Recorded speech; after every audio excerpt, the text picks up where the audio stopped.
யோக ஞான சித்தர் ஓம் ஸ்ரீ ராஜயோக குரு சரணம்.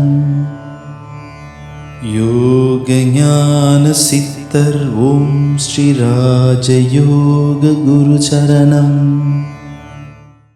மூட நம்பிக்கை அப்படின்னு சொல்லணும்னு சொன்னால் குருவை கேட்டிங்கன்னா, ஆண்டவன் அறிவை கொடுத்துருக்காரு, சிந்திக்கக்கூடிய அறிவை கொடுத்துருக்காரு. முதல் அறிவுக்கு வேலை கொடுக்க வேண்டும். அதுக்கு பிறகு தான் கடவுள்கிட்ட நம்ம எதையும் சொல்லணும். நான் வேலைக்கு போக மாட்டாங்க, சோம்பேறியாக இருப்பாங்க, எந்த ஒரு முயற்சியும் செய்யாமல் இருப்பாங்க, தன்னம்பிக்கை இல்லாமல் இருப்பாங்க, எல்லாம் கடவுளே பார்த்துக்குவார் அப்படின்னு சொல்கிறது தவறு. நாம் முயற்சி செய்யணும், முயற்சி இருக்கணும், முயற்சியோடு நம்ம உழைக்க தயாராக இருக்கணும்.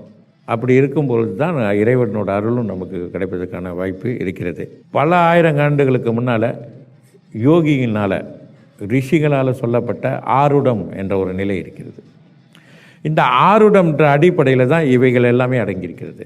பட்சிகள் முதற்கொண்டு, பறவைகள் முதற்கொண்டு, ஒரு காகம் வீட்டு முன்னுக்கு கத்துனா என்ன நடக்கும், ஒரு ஆந்தை ஒரு கோட்டான் கத்துனா என்ன நடக்கும், போகும்போது ஒரு பசுமாடு முன்னால் வந்தால் என்ன நடக்கும், ஒரு காளை மாடு என்ன வந்தால், இப்படி பல கணக்கான ஆருடங்கள் சொல்லப்பட்டிருக்கின்றன. ஆயிரக்கணக்கான ஆருடங்கள்.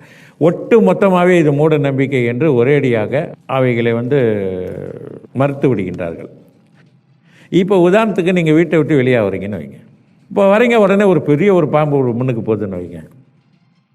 உடனே சொல்லிடுவாங்க, அந்த பாம்பு குறுக்க போச்சுடா, இன்றைக்கி போகக்கூடிய காரியம் உருப்பட்டாப்புல தான் அப்படின்னு நினச்சி முடிவு பண்ணிடுவாங்க. பாம்பு போகிறதுக்கு நல்லதாகவும் நடக்கலாம், கெட்டதாகவும் இருக்கலாம். அதை எப்படி நம்ம தெரிந்து கொள்வது?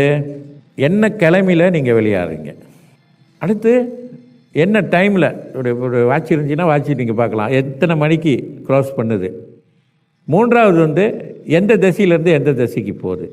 4 நீங்கள் என்ன காரியத்தை நோக்கி போய்கிட்டு இருக்கீங்க.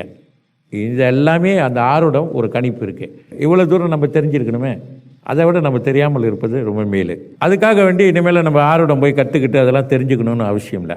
அதுக்கு நம்ம என்ன செய்யலாம்? யோக சக்தி பெற்றவர்கள் தன்மேல் நம்பிக்கை வச்சு, யோக சக்தி மேல் நம்பிக்கை வச்சு, உங்கள் இஷ்ட தெய்வத்தை நினைத்து விட்டு நீங்கள் என்ன காரியத்துக்கு போகிறீங்களோ அந்த காரியத்தை நீங்கள் மனதில் நினைத்து, இஷ்ட தெய்வத்தை நினைச்சு, சரி எதுவாக இருந்தாலும் இறைவனெல்லாம் எனக்கு நல்லது தான் நடக்கும் என்ற நம்பிக்கையோடு நீங்கள் உங்கள் காரியத்தில் இறங்க வேண்டியது தான். அவ்வளோதான் விஷயம்.